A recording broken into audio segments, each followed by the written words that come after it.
G'day, guys. Here is episode 3 of the STEPN Injury Prevention Podcast. My name is Phil White, and I'm your host, and I'm just about to click go on the 10-minute timer. Here we go.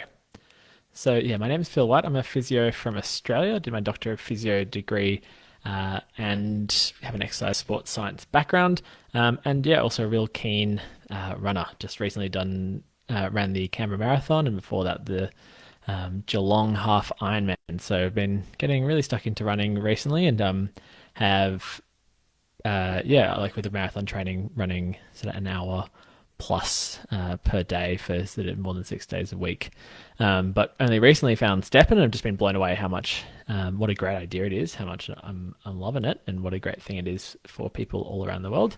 I do really appreciate how challenging running can be on the body. So I do want to just try and give you guys as much help as you can to keep your running up, keep earning your GST, and do it, but to do it safely and sustainably, especially when it comes to running for more than the initial 10 minutes a day. When you're starting to get to 20, 30 minutes, that could get really challenging. So here is episode 3 of this podcast, and I'm really keen to hear what you guys are keen to know about. I'm going to go through the fundamental things that I think will have the biggest difference first, but really appreciate people's feedback, and you can give me you can ask questions on the STEPN Injury Prevention group that you can find on Facebook.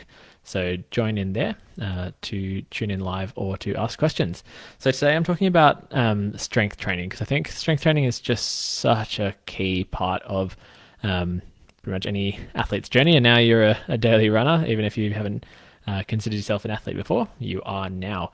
And getting a good understanding of why strength training is important will really build your resilience over your course of your running training, and it'll also increase your performance. And just sort of bigger picture, if you think about it was really interesting when I did my physio degree. I spent a lot of time in aged care, and it was just and also in intensive care units in hospitals, and it was really shocking to see that so many people at the end of their life, towards the end of their life, they were mentally sound, otherwise independent and happy, but then because they had so little muscle mass and so little bone mineral density, they ended up basically unable to move.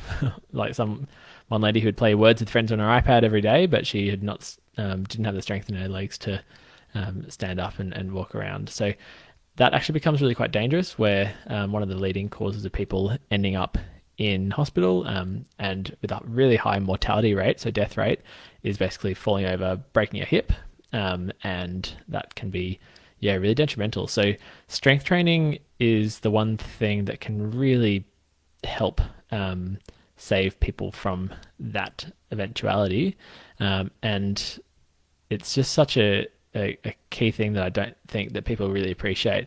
And the thing about strength and building up muscle mass is it's like something that you really do need to start. Like you should have started tomorrow. Should have started yesterday, but the next best time is now.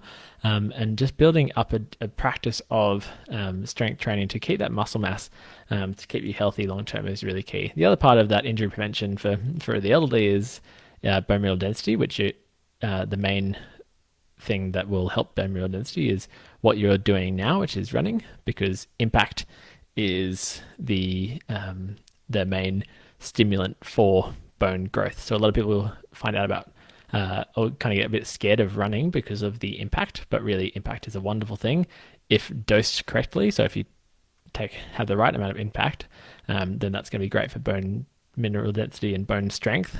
But strength training, building up muscle mass, even if it's not to get big and bulky, but just to basically keep yourself strong enough over the years to live a long, happy, healthy life.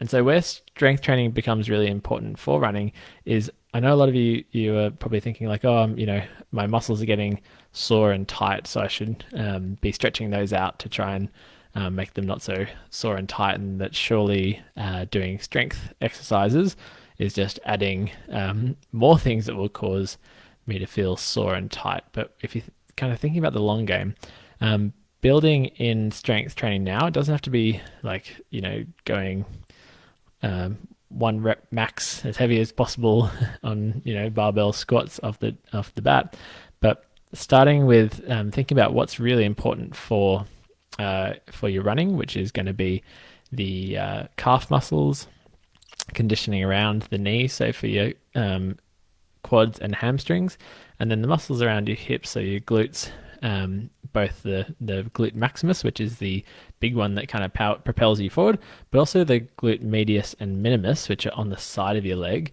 and they're really key for basically getting your leg in a nice straight line. So if you look at someone who like front on and you see that they're kind of knock-kneed, so their knees sort of touch together, then that's the lateral hip muscles, so on the side of your hips that are basically not activating to hold the legs in a sort of straight position. And you can see it when people are running or squatting down. If their knees start to really bend inwards, then that can be a sign that you're not really activating through those lateral hip muscles. And that becomes really important with running, because basically every step, if you're getting that repetitive motion with a less than ideal knee alignment, that's often where knee pain does start to happen.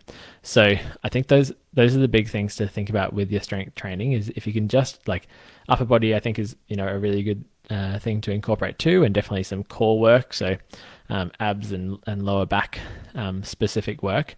But if nothing else, doing some lower body conditioning to basically build up the capacity in those muscles, and also try and optimize the way you're moving is going to be really helpful. Because if you think about with strength training, the two big things that it's really relevant for in the short term with running, so all of the longevity and long-term health aside, the big things that like running athletes will often look at is basically running efficiency. So that's looking at like your performance. So how the technical definition for running efficiency is, if people have heard of the VO2 max, this is probably something I'll talk about later, but that's basically a metric looking at how much what intensity you can work at burning oxygen and creating energy. But running efficiency is basically like when you're using all of that oxygen, how far and how fast can you go for a given unit of oxygen. So basically it's thinking about like with a car putting petrol in the tank, and then your running efficiency is how far you get on that given amount of petrol. So strength training has been shown to definitely improve running efficiency. So that will then make it that for your 10-minute run at a given speed. I know myself, I've got just some runners at the moment for my sneakers, and so it's a pretty solid pace that you have to be running at, especially if you haven't done much running before. So if you're more efficient, then it's basically like less energy for you to be working at that level. And the other big thing that strength training is really good for is injury prevention. Now, in the scientific studies around this, there's sort of mixed results in terms of, well, there's not like overwhelming evidence for running populations specifically, but looking at sports as a whole for sports injuries, which are kind of more like I guess in a running context would be like a rolled ankle, something where you have a traumatic incident, then strength training has been shown to sort of reduce the risk by a third. And for overuse injuries, so that's kind of like your tendinopathy is the correct term, but you might have heard it as tendinitis, like your Achilles tendinitis, tendinopathy, that can be kind of, the risk can be reduced by half. So getting stuck into a bit of strength training, even if it's just some lower limb work, and with strength, again, it's all about dosage. So exercise is medicine. We want to take the right amount of medicine. So, having maybe just a couple of times a week at first, so you're not totally overloading with all your new running load plus your strength load. But getting some strength training in there is going to build up your short-term performance, reduce your injury risk, and basically make you healthier for the rest of your life. So it doesn't have to be complicated stuff. And I'll put up some exercise videos on the group in the coming days to try and help you get some ideas. But yeah, I do urge you, even if it's yeah, just simple things, because we do want to build up that capacity. So especially for all you people out there who managed to get more sneakers or uncommons or rares where you're running for more than 10 minutes a day, you're going to want to make yourself as efficient and as injury risk free as possible. So there goes the timer. You should, if you're like me and have the 10 minutes of running, you should be finishing up now. So I hope you got something out of that, and do let me know if you have any questions. I did get one person reply on Spotify to the questions there. I've just lost your name, but I think it's Poppers420, who's asking about stretching, and that's certainly something that I'm going to get into in the coming episodes. But hopefully you'll see there that although stretching has its place, I think for running, the big thing that will make the biggest difference to your running performance, apart from obviously your running programming, is going to be incorporating some strength training. So hopefully you found that useful. If you haven't already, jump in and join the STEPN Injury Prevention group on Facebook.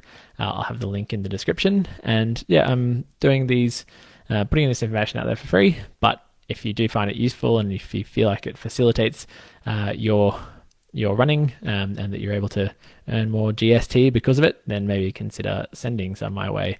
My Solana address is in the description as well. So happy running, and I'll see you tomorrow.